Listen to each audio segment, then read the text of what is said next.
Welcome to Our Girl Relationships. We talk about the problems people face in their day-to-day lives. Let's start with the video. I, 34, male, live with my wife, 35, and our son. Our son is from my wife's previous marriage. She's a divorcee. We've been married for 6 years, and our son is 10 years old. I'm very close to him as his biological father was absent throughout these years. I was against having children earlier, but spending time with him completely altered my ideas about family life. Since I was very happy with our son, we decided not to have another child together. My wife and I had a blissful marriage. At least that's what I used to think until recently. Some recent developments in our marriage and family life have turned my life upside down. 2 years back, I resigned from my job to set up my own business. People who have embarked on this adventure know how time and energy consuming the early years of business can be. I used to be cooped up in front of my laptop, at times 24/7. I think that this is when my wife began to feel unsatisfied with our relationship, for which I can't blame her. Before that, we used to communicate a lot. Even though we couldn't afford expensive dates and lavish vacations, we would always find some time to sit on the living room couch and talk about our lives. I have recommended this exercise to many friends who are struggling in their marriages. It really helps to keep the marriage interesting. Apart from that, we had a pretty decent sex life as well. But as I got into building a good foundation for my business, I got completely invested in it. I didn't realize that I was losing my family on the other end. I should give some information about my mother before I move forward. I lost my father 10 years back. By then, I was already out of college and working. I was more attached to my dad than my mom since she was hardly present in our life. She was always occupied with her group of people, always out and about. Moreover, she was a spendthrift. Dad always had arguments with her about their spending habits, but her habits changed over the years, and as Dad died, she lost her steady source of income. But I had observed that off late, Mom has tried to catch up with her lost years of glory. She's 55 now, but I see her meeting up with friends and hosting parties frequently. She lives close by and has keys to our house. 2 weeks back, I was sitting in my bed working and my wife was showering. I could listen to her phone blowing up with messages. Upon hearing this, my wife rushed from the shower to get the phone and took it to the shower with her. This was uncharacteristic of her, but I didn't think much about it. The next day, our son came home with his left hand plastered. He got a minor injury while playing soccer. At our house, we make sure not to blow up anything, so we cheered him up. My wife told me that she wanted to post a photo of our son on Facebook, and she asked me to take his picture. But I had plugged in my phone for charging, so I asked her for her phone. She gave me her phone. That's when I noticed that she had a PIN lock. This was also new because we both had no locks on our phones. This made me curious. I locked her phone again and gave it back to her to see what her PIN was. I got her PIN, and while I was taking photos, a message popped up on her WhatsApp. It was from a junior co-worker whom she had introduced to me. The message read, "Bring your green dress tomorrow," followed by a winking emoji. She could see my facial expression changing, but I regained myself immediately and gave her the phone back. My heart was shattered. I could only think about the worst scenarios. I waited till night, and when I was sure that she fell asleep, I took her phone. I checked WhatsApp, but I saw that she had deleted all the messages with him. But then I checked iMessages. I was shocked to see that it had flirty texts, NSFW memes, and even naked pictures from 1.5 years back. I could see how the tone of their conversation slowly changed in the iMessage text. I did not know what to do. I took as many screenshots as possible and sent them to my phone, then cleared the screenshots from her gallery and our chat. I couldn't sleep that night. Almost every 10 minutes, I broke into a bout of silent sobs. I didn't know what to do anymore. Throughout that night, I was just thinking about my son. He had grown close to me and my mother. If I filed for divorce from my wife, I would also lose my son. I waited till morning to decide what had to be done. As soon as my wife left for work, I went to my mother's place and told her what I had seen. Surprisingly, she was not shocked at all. On the other hand, she started to blame me. She told me that my wife cheated on me because I was not putting enough effort into the marriage. I did not realize that she was guilt-tripping me. I wondered why my mother didn't understand the gravity of the situation. I wanted to ask her to imagine how she would have felt if Dad had cheated on her, but I didn't. After a while, my wife called me from work. She was livid. She shouted at me for going through her phone. It all made me feel like I was the one cheating. I accused her of cheating and she accepted the accusation immediately. I was surprised. I didn't have much to tell her anymore. So I cut the call and sat down to think about what was happening. After I discovered that my wife was cheating on me, I went to my mother to inform her. She listened to it and blamed me for making my wife cheat. Immediately after this, my wife called me to shout at me. This means my mother might have informed my wife that I discovered the chat on her phone, but why was my mother siding with her instead of me? I was fuming with anger and despair. As a last measure, I decided to contact her affair partner. I found his profile on Facebook. From this, I recognized that he was married with 2 daughters. I found his wife's profile as well. The chances of my wife's AP knowing about their affair being caught were low. I just wanted to know why my mother was siding with them, so I drafted a long text message to AP's wife. Before sending it, I took a screenshot of the chat screen and sent it to AP. He replied immediately in panic. I asked him to keep the conversation between him and me confidential. He apologized profusely for whatever happened between him and my wife, but I knew that he was not even the least bit sorry. So I asked him whether he knew my mother. He told me that a year back, while I was not at home, my wife invited him to our place. My mother, who had access to our house, came inside to see them together in bed. I couldn't stop visualizing what he narrated. My whole body was trembling just thinking about it. But my mother was cunning. She promised my wife not to inform me about this if they both paid my mother a decent sum every month. My mother took a bribe to keep my wife's dirty secret. I lost trust in the people around me. For further proof, he sent me a voice note. It was a call recording of him, my wife, and my mother. My mother became the guardian of their secret affair. She made sure that I never came to know about this. In the call recording, my wife sounded paranoid. She is scared about me finding out about their affair. But my mother consoles her by saying that she can always file for divorce.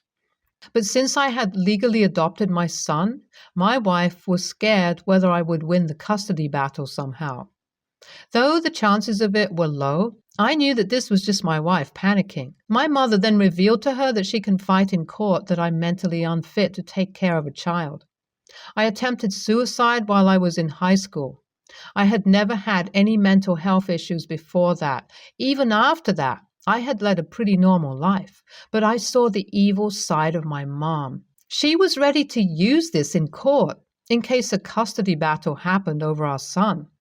I had kept information about this suicide attempt from everyone except my parents. Now my mother has decided to use this against me for money. The only option before me was divorce. But before divorce, I decided to go no contact with my mom. When my son came back from school, I tried to communicate with him that things were not going well between his mother and me. I didn't want to traumatize him, but just wanted to keep him informed. I owned the house, so I packed all her luggage and left it at the front door. I wanted to keep our son with me, but she took him with her. Now, the narrative she is making is that I left them stranded outside our home. She has informed my friends and my extended family. My mother is supporting her side of the story. My friends have called me to say that I went a bit too far with leaving my son out in the cold. This was never my intention. Am I the AH for kicking my wife out of my home after I learned that she has been cheating on me for the past 18 months? I'm still at my place. I have started with divorce proceedings. I haven't met my son in weeks. Honestly, that's the part that hurts me the most. I got to know that my wife and AP are continuing their affair. I saw them once together at my mother's house, but AP was still with his wife. I honestly felt guilty about not informing AP's wife about this, so I sent her proof of her husband cheating. I attached a few screenshots as well. She has not replied to me, but my wife has been blowing up my phone, so now I know that AP's wife has seen it. My wife and AP have been trying to harass me online. When I felt like things were going too far, I had an idea. My wife is her AP senior in the workspace. Sexual relations between coworkers are definitely a big no in their company. I made a detailed call to their company HR and stated how they were together while AP was allotted to my wife's team. I don't think this would go down well for both of them professionally. I was most hurt by the actions of my mother. I had solid proof against her. She had a group of religious friends largely bound together by the church. My mother was always conscious to appear morally perfect in front of that group of friends. I decided to forward the call recording to the head of that group.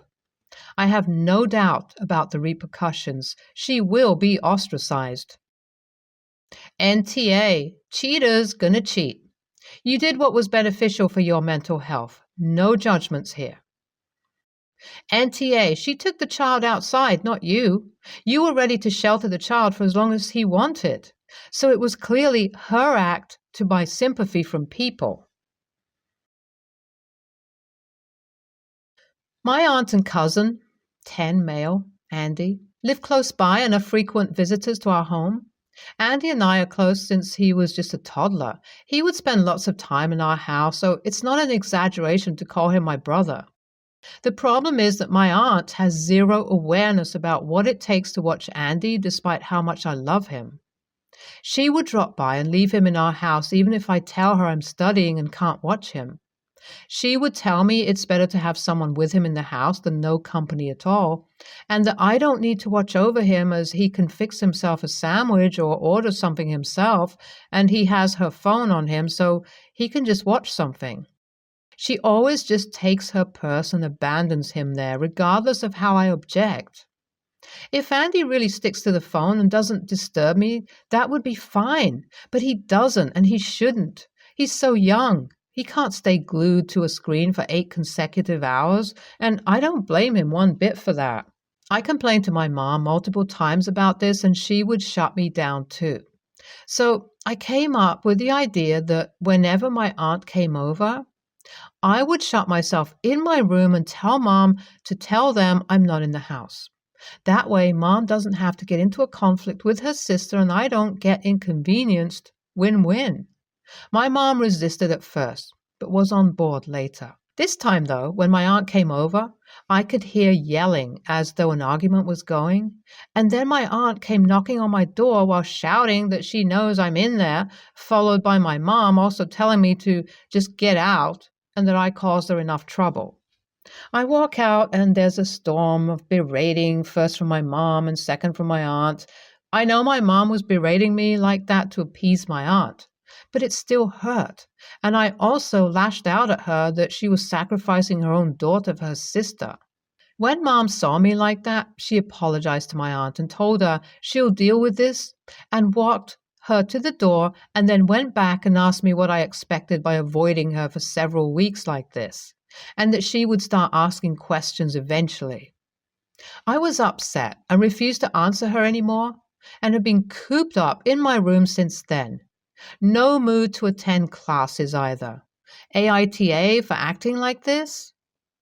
NTA, and of course it's babysitting, and what is wrong with your mother that she doesn't tell her sister to take a hike? She would rather have her sister take advantage of you like an unpaid servant than stand up to her sister. You have schoolwork. Ask Mom if she would rather you put aside your studies to tend to a child who is your cousin. He's not your brother. I'm sorry it may feel that way, but he isn't. NTA, even though you see him as a brother, your aunt sees you as a free babysitter. Neither your mom or aunt are taking into consideration your feelings and needs and the fact you're studying. And by the sounds of it, this is horrifically frequent, more than once every 2 weeks. It sounds nearly daily. They're essentially dumping that child onto you to look after while they can do whatever they want. Why can't your mom look after him most of the time and you could chip in, i.e., an hour or so, and after studying in free time that isn't dedicated to anything else? Could his mom not get him into after-school daycare or find any clubs that he's interested in joining around the time she does whatever she's doing? Both parents are using you to negate on their responsibilities, your mother's responsibility to you and your aunt's responsibility to the child. I, female 20, am currently studying in the UK. The term has just ended and my friend had a house party last night. She's recently gotten together with a guy, Adrian, and this would be the very first time we, our family group, would be meeting him. The party was loud and we all got drunk pretty quickly. I didn't have much time to speak to Adrian besides the introduction. Oh, and he also brought his friend with him. I knew Adrian was from Spain, but since we haven't really talked, I didn't have much of a chance of ever making it known that I speak Spanish. My school had very extensive foreign language program, and along with English, I had to learn Spanish all the way from primary to secondary graduation. I didn't attend school in the UK. I needed some fresh air, so I went outside to the back garden, which was really dark. I could see 2 figures at the end, and I'm sure they saw me as the back door was lit. I don't think they cared, though, because they were loudly talking in Spanish. I think they assumed that no one would understand. It was Adrian and his friend, and they were talking shit about my friend, Adrian's girlfriend. I'm not going to repeat this, but it was nasty. I was unsure of what to do and battled with myself, but ultimately, I decided to tell my friend everything. Well, she ended up confronting Adrian and he denied absolutely everything, and she believed him. Adrian, on the other hand, was pissed off that I hid that I spoke Spanish.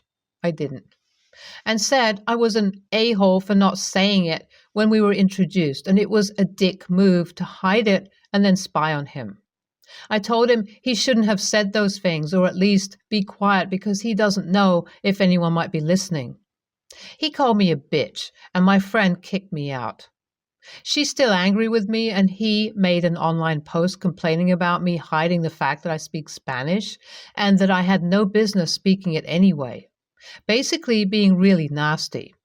I don't have him on social media. My other friends sent me links and screenshots. I genuinely thought I was doing the right thing, but now I don't know. AITA? So let me get this straight. Boyfriend is angrily bitching about you speaking Spanish and denying that he said what he said, and your friend believes him over you? Your friend is pretty damn gullible. OP, you're NTA. If boyfriend didn't want anyone knowing what he said, he shouldn't have said it. Don't feel bad if you lose a friend over this. You told the truth and did nothing wrong. You don't need friends who are credulous to the point of stupidity. Boyfriend is pretty damn stupid too. There basically are no secret languages out there. Whatever language you speak, you're going to randomly run into someone in a place you don't expect who will speak it. And Spanish is one of the most widely spoken languages in the world. Hard NTA.